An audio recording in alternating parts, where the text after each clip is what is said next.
Keyin uchalamiz mehmonxonadan chiqib yo'lga tushdik. 1,5 soat yurgandan keyin eski kitob sotadigan rastalarga keldik. Eng chekkada juda eski do'kon turardi. Qadimiy va nodir kitoblar sotiladigan do'kon ekan. O'sha yerga kirdik. Hamma yoq kitob bilan to'la. Ta'bir joiz bo'lsa, oyoq bosishga joy yo'q edi.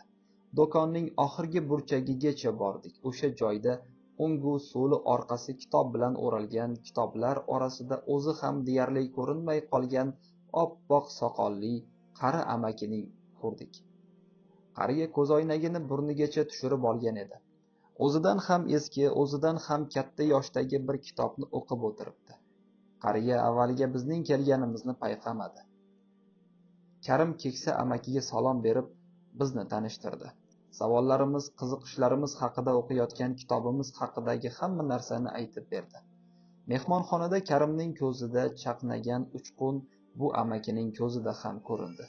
"Qani kelinglar bolalarim", dedi u burnigacha tushirib ketgan ko'zoynagini to'g'rilab. So'ng yoniga o'tirishimiz uchun bir necha stulcha qo'ydi. Biz uning atrofiga o'tirib oldik. Kitobchi amakining ismi Husayn Bey ekan. Men hammasini yana bir boshdan aytib berdim. Nima o'qigan bo'lsam, oqizmay tomizmay hikoya qildim. Aziz Mahmud Xudoyi, Uftoda, hammasini aytdim.